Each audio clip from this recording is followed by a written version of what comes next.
For those of you joining us here at Central Library, thank you for joining us today. My name is Luis Antonio Pichardo. I'm the founder and executive director of DSTL Arts, the organization that published the book that we are here celebrating today. That would be Journal of My Life.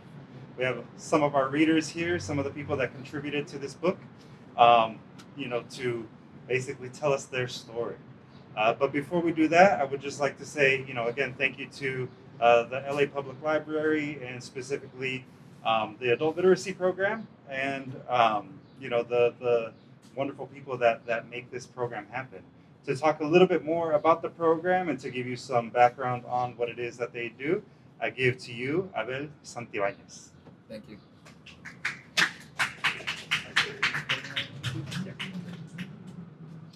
Hello, everyone. Thank you, Luis. My name is Abel Santillanes. I am a literacy coordinator of the Los Angeles Public Library from the Education and Literacy Department. So I'm so glad that you were able to join us on Zoom and also in person for those that are here. It's a sunny day, so I truly appreciate that you're here. So I do want to talk to you a little bit more of our program, the adult literacy program here at the Los Angeles Public Library, who of course partnered up with Luis and DSTL Arts to bring you this program. But for those that are not quite familiar of what we do here in the program, so we work with adult learners all throughout Los Angeles. We have 21 literacy centers all throughout the Los Angeles Public Library. My specific center is at the Wilmington branch, but of course we have the program all throughout Los Angeles, which from the valley all the way down to San Pedro, for example. So as I was saying, we work with adult learners in their literacy goals. So they are matched with tutors. They also come to our classes. They also work on their specific goals like citizenship, getting their driver's license, and many other goals that they have in mind. So we provide those resources either in one-on-one tutoring form or also in a classroom setting.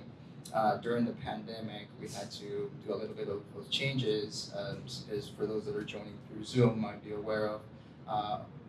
The majority of the programs, unfortunately, had to be moved on Zoom, and that was when we started getting so many participants from all over LA, and not just all over LA, but also all over the states, all over the country, and in a lot of instances around the world as well, from Colombia, from Russia, from Spain, from all parts of the world, really. So we were grateful that all of you joined us. And in that effort, we always wanted to give you the most, the best possible service, the best possible programs that we can offer to you. And the Journal of My Life was certainly one of them that we decided to partner up with Luis, and which he's going to talk a little bit more about exactly the process and exactly what Journal of My Life is, and which all of you are here for. So, of course, if you want to learn more about the program, our adult literacy program, you can always go to our website, lapl/adult literacy, or you can also talk to one of us here, to myself, also coordinator Zach Valdivia, who's up on the table, and also Priscilla Rojas Neyman, who's also there. You can talk to any of us how you will find out about more programs that are coming up in the future. If you also would like to volunteer as a tutor, as a teacher, you can also let us know about that, or just any other questions that you have in mind. So without further ado, I want to get back to Luis again, so you can talk a little bit more about the program, and then have, of course, some of the readings that what we're here for, to enjoy your readings in this publication of Journal of My Life. So Luis, thank you. Ladies and gentlemen, Abel Santillanes, thank you. There you go. Round of applause. All right, so like I said before, my name is Luis Antonio Pichardo, and I'm the founder and executive director of the nonprofit DSTL Arts. DSTL Arts, as I call it, is a nonprofit arts mentorship organization that inspires, teaches, and hires emerging artists from underserved communities. We basically offer this kind of programming with various libraries. Journal of My Life is one of the newest, most recent versions of this kind of program that we've done. But other programs that DSTL Arts offers include our Poet Artist Development Program, where we work with individuals that are basically looking to turn the arts into a career. We teach them different skills as artists to establish a long-term plan for creating a successful career in the arts. We also offer creative writing workshops in the form of our bilingual community workshop series called Conchas y Café. And also we publish 2 zines, one called Art Block Zine, which is basically our love letter to LA. Twice a year we take submissions from artists all across LA County and publish it in the form of a zine, a magazine. And also we have Artistic Zine, which is specifically showcasing the artwork of people on the spectrum with autism. And these different programs, they all really have the same purpose, to elevate the voices of our community.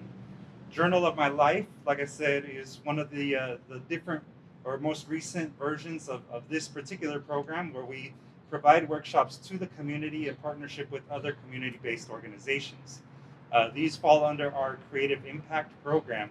And Journal of My Life this past year was really, kind of our first foray into doing creative nonfiction.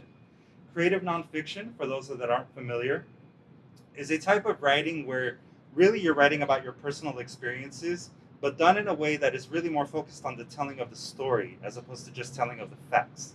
Facts are important. Facts do, keep it real in the nonfiction sense, but the creative side allows you to explore storytelling in other ways. You can tell a story through poetry. You can tell a story by painting a picture with your words and still keep it grounded in reality. And that's what Journal of My Life really intended to do.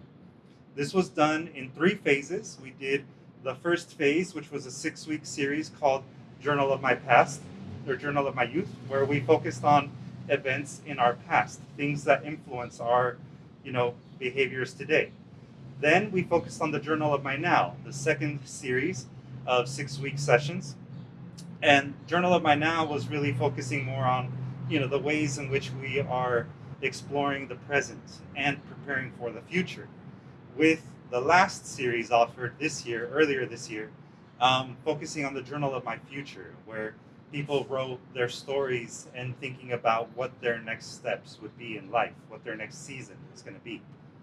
And Journal of My Life, while it did have a lot of people joining us from a lot of different places, as Abel said, we had people joining us from places like Colombia, Argentina, just all over the world, really, if you look at it from our actual enrollment. And people really did take the concept of writing about your personal story very seriously.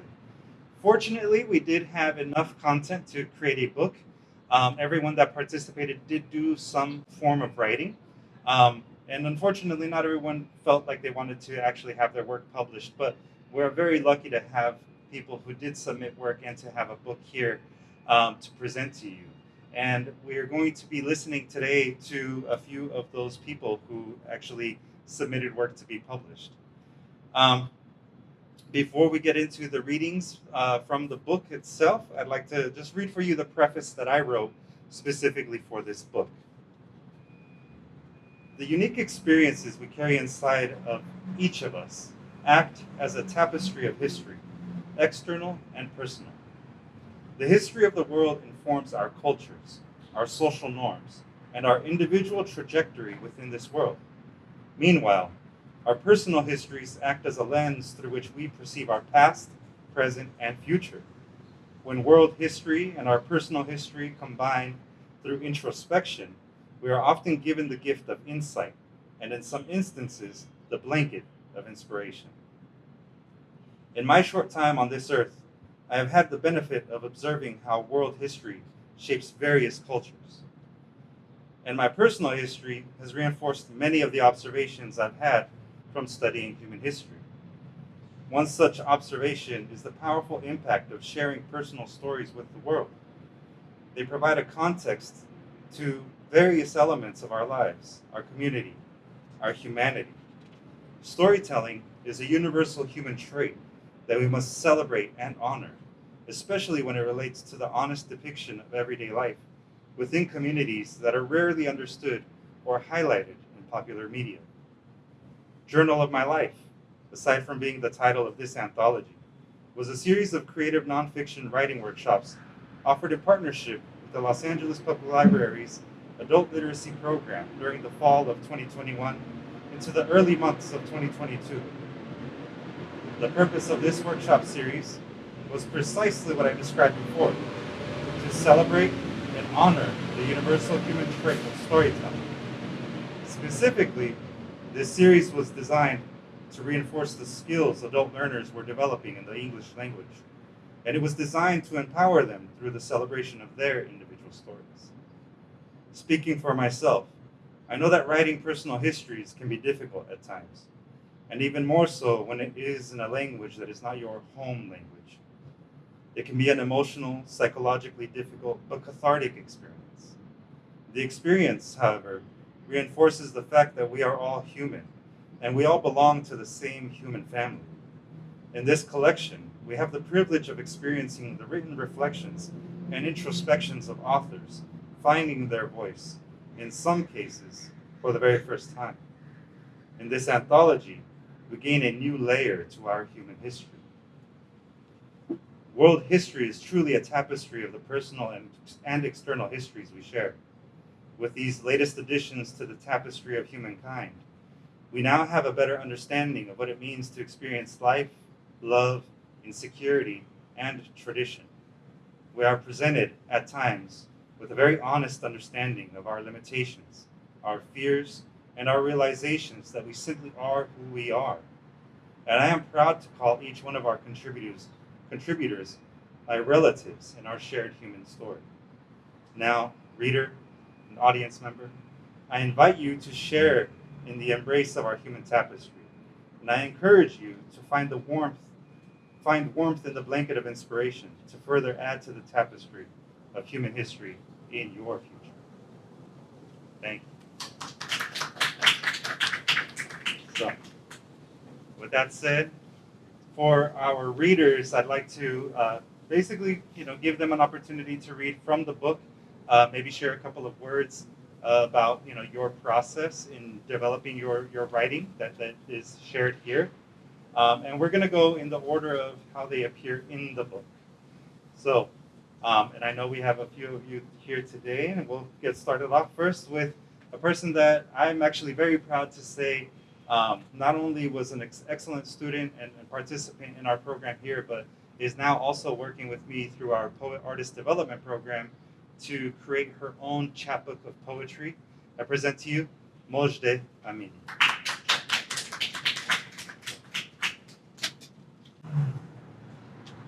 First, I want to thank you, Luis, Zach, and for inviting me here, and specifically Abel, and for all the work you did for us. And first poem, which I wanted to read for you, is in honor of my grandmother, and I would like to invite you to this poem. Grandma's afternoon tea and 6 seasons. Grandma home kitchen is open 24 hours. Everyone is welcome to cook or eat. She doesn't mind it at all. But she does mind who makes the afternoon tea, as she's the only one. It's like making herself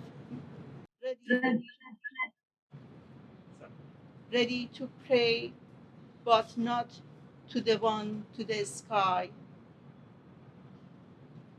She's setting up the sambar, ready to boil water with a glassy pink rosy teapot on the top of it.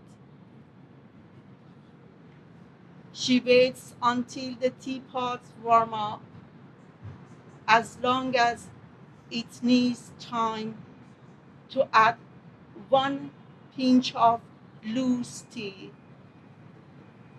But before that, she senses and smells the tea with her beautiful mind and hands.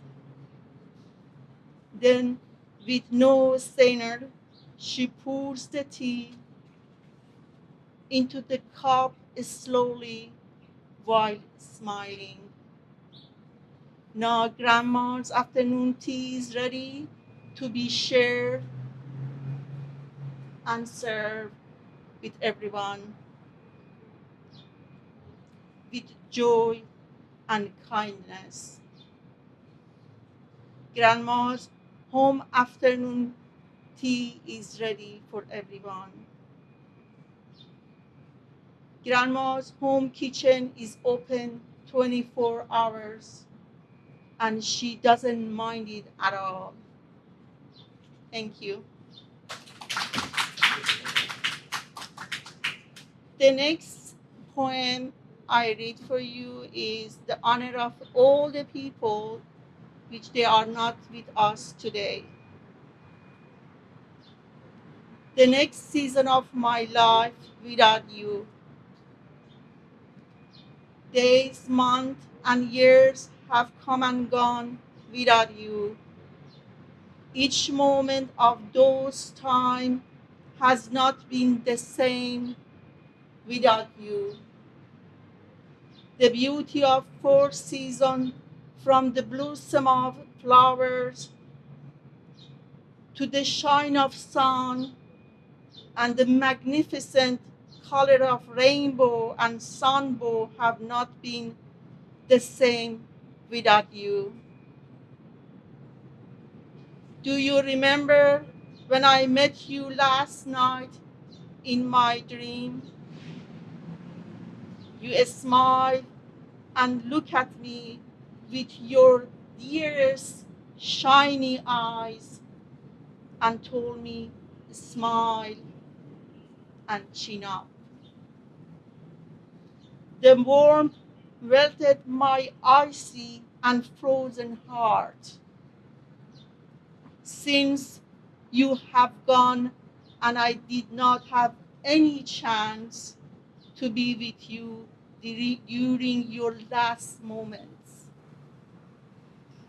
Today, a strong wind was swaying the palm trees gently in the winter breeze to reach its new home in spring.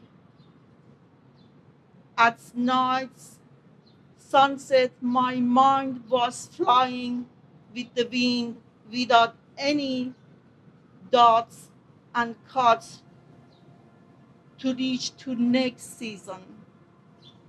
But my mind, what of its mind? As wind has no roots to hang on. When the wind was whispering a faint goodbye in the air, it blew away my mind and wandered around in the silence of the dark, cold night. My mind came out of the dark to reach to the new season by mapping and self-teaching to bypass the fears of the gloomy night. The next day, my mind was surrounded by 5 hot desks with 5 agendas, one on each desk. From the simplest to the most complicated ones, I opened my quarter per Johari window to breathe in and digest the whole truth about the agendas and myself. That was not easy because the window discovered many invisible and blind spots and obstacles. Without imposing any restriction, I sent collaborative letters to my humans' power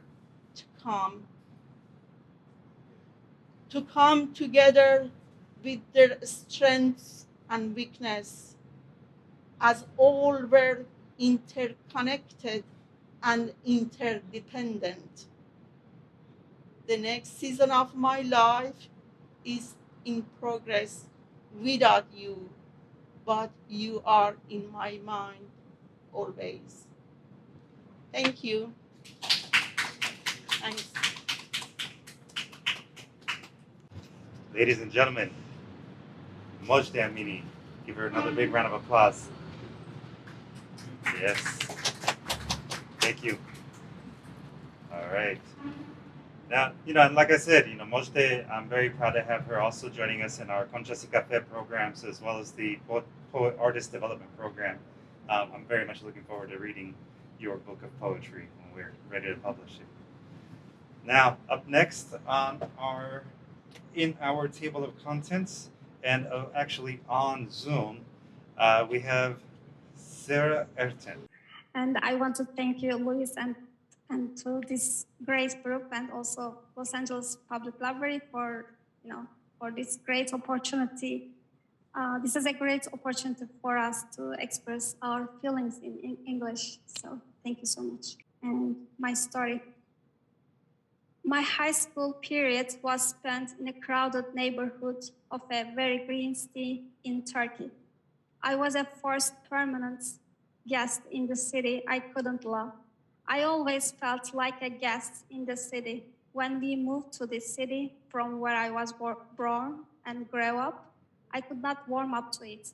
Therefore, my sense of strangeness comes from not being able to belong. Everything was good in the city. Art, magnificent historical buildings, fresh, delicious fruits, and lots of trees. But it was not enough to keep my childhood memories alive. In every detail, in the houses, in the face of the people, in the scent, in the air, everything seemed very strange to me. Then I left that city again, just like when I moved here. I left thousands of memories behind. That morning was an ordinary day. What season was it? I thought a lot for the exact answer. Maybe it was a fall season like now. That morning I got up early, as usual, and started getting ready for school. My mother woke up before me and made me breakfast. I usually eat a classic Turkish breakfast: bread, cheese, olives, homemade jam, boiled eggs, and black Turkish tea. While I was eating, I heard the phone ringing. The phone rang, but it was not a normal sound. It sounded very painful. Isn't it strange that a normal sound vibration goes toward my soul instead of the curves of my ear? My heart felt the sad rhythm of the phone. I remember wishing my mom wouldn't answer the phone. When my mother answered the phone, I realized that the news of my grandfather's death had come. After that day, every time a phone rings, I have the same feelings again. While my mother was answering the phone, she said, "Don't say that, sister," and started to cry silently, sitting off the sofa. My eyes filled with tears, but my tears did not flow. I remember that breakfast didn't go down my throat, and all of a sudden, all those memories came to my mind. I loved visiting my grandfather's house in the village. This old house always welcomed me with its old woody stand, and it was always full of people. My grandfather was a teacher in a small village. People would always knock on his door to ask something. After his death, that house always smelled of sadness and it was always empty. Whenever I went to this house, I would hear the sound of the big, gorgeous wall clock in the doorway. After the death of my grandfather, this wall clock came to our house, and after I got married, I hosted it at my house. This clock taught me how time can stand still. When someone dies, the world keeps turning, but the clock in your home stops for you. I guess I was stuck in that hour of that too. I remember books of different sizes and colors in that old house. Whenever I turned my head, a book appeared in front of me. Some books with my grandfather's notes on the pages are now in my house. These are notes written in a fancy handwriting in the Ottoman alphabet. Maybe I learned the Ottoman script with the enthusiasm of deciphering these notes. While my mother was preparing for the funeral, I was constantly thinking about that. How does a person deal with that? What should I do now? I paused for a moment, my mind, and greeted death quietly, quietly and resignedly. I was having breakfast. I was in a hurry. I had an exam that day. High school exams were important, much more important to me. I was a successful student. I must not miss my exam. I think my mom thought so too and said, "Go to your school. You'll be sorry if you come to the funeral," and continued to cry silently. At that moment, I looked at my mother's face. On her face, I saw the pain of a great loss. My mother lost her mother when she was a baby. Since then, she had become fond of her father. She always had a deep respect for her father. But now she had lost her biggest support, just like a big tree falling. "Okay," I said, "don't worry, I will go to school." Then I hugged her and felt her heart beating. That day passed quietly for me. I took my exam, I listened to my teachers. What about later, years later? I cried as if I wanted to take the pain out of that day. I understood that although a person is silent against that at first, they cry with rebellion when the day comes. Whenever I hear the phone ringing, I think of that day. Now everything turns into tears. The fall season came. I understand that death is not forgotten, only accepted. Thank you. Thank you. And up next, I'd like to present to you here in person, Ms. Razieh Alipour. First, I want to thank LA Public Library and my awesome teachers and co-hosts. They helped me a lot. So I have two short personal story I want to share with you. Taxi driver all years. Even though they are my sister-in-law's daughter, I consider them as my own. When I got married, they were about 3, 5, and 7. Since we lived in my mother-in-law and they lived close to us, they came every day to visit their grandmother. I bond very well with these 3 little girls. I traveled to Tehran, the capital city of Iran, before COVID-19 hit. They were very glad to hear that and asked me to get together with them in Tabriz, my hometown. I replied that due to jet lag and fatigue from a long trip, I couldn't travel further, and instead invited them to come to Tehran. I picked them up from the train station and sat in the front seat of a taxi with my 3 wonderful guests in the back seat. I said, "I have good surprising news, and I want you to guess the name of a boy in the family who will be engaged to his girlfriend next month." They rattled off the names of a bunch of bachelor boys in the family, to which I constantly answered, "No, no." We laughed a lot. Then, all of a sudden, I realized that the taxi driver was all ears and eyes. We spoke in Azeri, my mother tongue, which is a language totally different from Farsi, the official language of Iran. I thought he didn't understand, but from his reactions to our excited conversation, I understood that he was from Tabriz too. While standing outside the taxi, I excitedly revealed the answer to the challenge and share that my younger son, the youngest bachelor of the family, was getting married. Now I'll have the opportunity to be the kind of mother-in-law I had the privilege of having.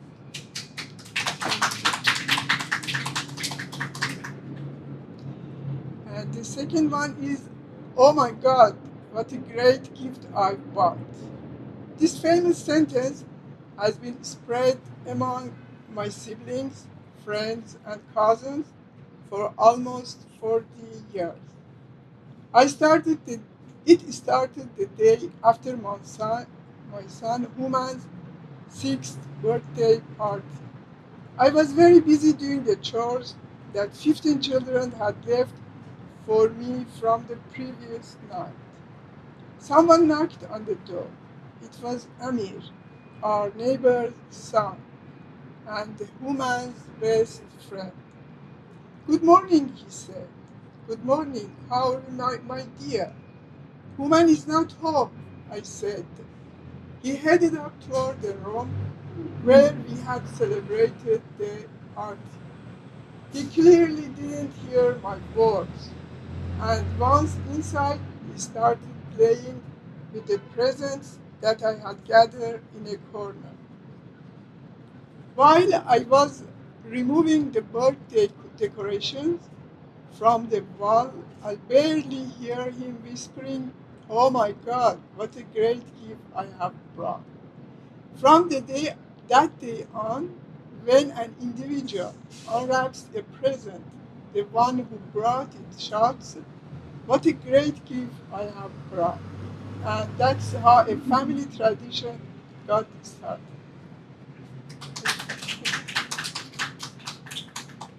Thank you so much. Really, I appreciate all of you. Thank you so much. Thank you. Ladies and gentlemen, Razieh Alipour. Let's give a big round of applause. Thank you. And I see that we have, even on Zoom, we got some celebration going on. So thank you, everyone. I'm glad that we also have some volunteers on Zoom looking to read.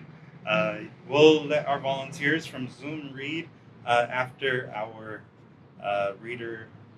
I think actually, after our next reader. One of the people that joined us, at least in submitting artwork, submitting writing, didn't get to join us too much in the class, but I hope you at least got to watch the recordings. I'd like to present to you Miss Blanca Valderrama.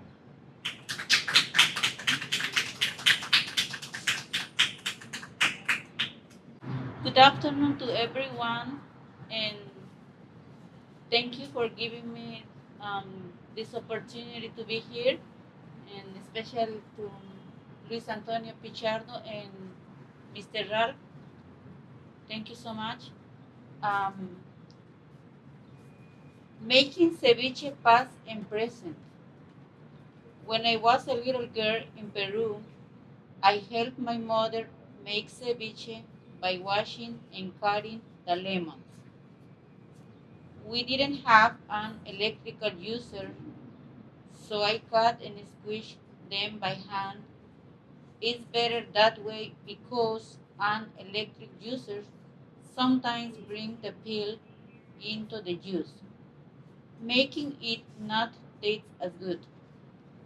My mother made sure to fillet the fish so there would be no bones at all. Then she cut it into small pieces and poured in, in the lemon juice. She mixed in thin pieces of onion and bits of celery, ginger, and cilantro. She served it raw, sometimes marinating it with 40 minutes, 30 minutes, sometimes for more than an hour. We use lettuce like a tortilla and put the ceviche on top. We ate with sweet potatoes and corn. Here in the United States, I have made ceviche by myself. Usually I go to Bon's at Vermont and Terrace Street and get fresh tilapia, even though it's expensive. Fresh fish makes it yummy. The man behind the counter knows me. Sometimes when I buy many pieces and if he is not busy, he looks at me and asks why I am buying so many. He laughs and says, I must have a big family. Then I go to the fruit sections and get the lemons. You have to choose only good ones. My mother taught me how to tell when a lemon is good. It has to be soft. Making ceviche takes time. There cannot be a rush because you have to squeeze the lemons one by one by one. You have to eat in the afternoon because you are eating citrus and salt.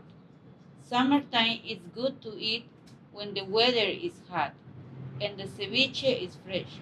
You serve your plate and put the rest in the refrigerator. Ceviche in Peru is yummier than here. We use ingredients directly from the farm. It's more natural and organic without chemicals. Thank you. Thank you, Blanca. Very much appreciate you sharing, and I also definitely appreciate your tutor helping you with submitting your work. I know. Who else wants some ceviche now? I think we're gonna have to ask Blanca to make some for us. Yeah, we have two people on Zoom that would like to read, that would like to share. First, I think we'll go with someone who joined our workshop series. And then, Alex, if you're okay with it, we'll have you close us out with a poem or song. All right, so ladies and gentlemen, up next, I present to you Epitasia. Thank you, Luis Pichardo.